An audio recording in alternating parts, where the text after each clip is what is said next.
Psychiatrist ডাক্তারবাবুর কাছে যেতেই চান না, ভাবেন যে এমন ওষুধ দেবেন হয়তো ঘুমিয়ে থাকতে হবে, বা সাইকিয়াট্রিস্টরা শুধু ঘুমের ওষুধই দেয়।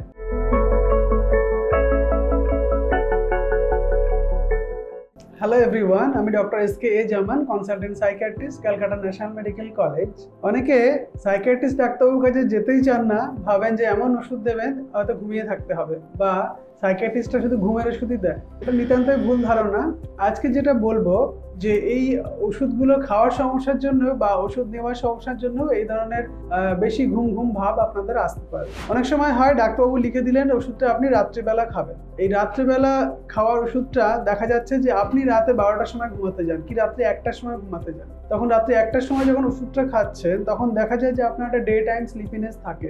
তার কারণ এই যে সাইকোট্রপিক মেডিকেশন যেগুলো, মানে যে ওষুধগুলো আপনার ব্রেনে গিয়ে কাজ করে, সেই ওষুধগুলো দেখা যায় প্রথম কিছুদিন এই ওষুধের জন্য একটু ঘুম ঘুম ঝিমুনি ভাব আসতে পারে। সেই জন্যে আমি সবসময় বলে দিই আমার রোগীদের ক্ষেত্রে যে ওষুধটা যখন খাবেন চেষ্টা করবেন একটু সন্ধ্যে সন্ধ্যে খেয়ে নিতে। একটু সন্ধ্যাবেলা যদি ওষুধটা খেয়ে নেন তাহলে আপনার ঘুমটা সঠিক সময়ে আসবে এবং সঠিক সময়ে ভাঙবে। তা সত্ত্বেও যখনই আপনি সাইকিয়াট্রিস্ট ডাক্তারবাবুকে যাবেন তখন যদি কোনো সাইকোট্রপিক ড্রাগস উনি লিখে থাকেন তাহলে ডাক্তারবাবুর থেকে জেনে নেবেন যে কোনটা রোগের ট্রিটমেন্ট এবং কোনটা ঘুমের ওষুধ। তাহলে ওষুধ খেয়ে আপনি যদি বেশি ঘুমান তাহলে আপনি ঘুমের ওষুধটাকে অফ করবেন এবং যে মেন ট্রিটমেন্টের ওষুধটা সেটাকে আপনি চালিয়ে যাবেন। এবং আপনি যদি সন্ধ্যাবেলা ওষুধ খেয়ে নেন তাহলে দেখা যায় বেশিরভাগ মানুষের কোনো অসুবিধা হয় না। অনেক সময় পেশেন্টরা আমাদের এরকম ফিডব্যাক দিয়ে যায় যে ওষুধটা রাত্রি 10টার সময় খাওয়ার কথা, সেটা ওনার ক্ষেত্রে দুপুরবেলা খেলে ভালো কাজ হয়। সুতরাং প্রত্যেকটা মানুষের শরীর আলাদা।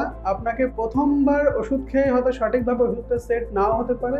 আপনাকে ওষুধ খেয়ে খেয়ে একটু টাইম চেঞ্জ করে দেখতে হবে এবং যদি বেশি ঘুম পায় তাহলে চেষ্টা করতে হবে সন্ধ্যার মধ্যে ওষুধটা খেয়ে নিয়ে তার রিয়াকশন পরের দিনে কেমন থাকছেন সেটা লক্ষ্য করতে হয়। সেটা লক্ষ্য করে তারপরে আপনাকে ডিসিশন নিতে হবে যে আপনার শরীরে ওষুধটা কখন ভালো কাজ করছে, সেই মতো আপনাকে ওষুধটা নিতে হবে। এবং পরের দিন যখন আপনি ডাক্তারবাবুকে দেখাতে যাবেন তখন ডাক্তারবাবুকে আপনাকে ইনফর্ম করতে হবে যে ডাক্তারবাবু আমি এই সময় ওষুধটা খেয়ে ভালো ছিলাম এবং রাত্রিবেলা ওষুধটা খেলে আমার অসুবিধা হচ্ছে।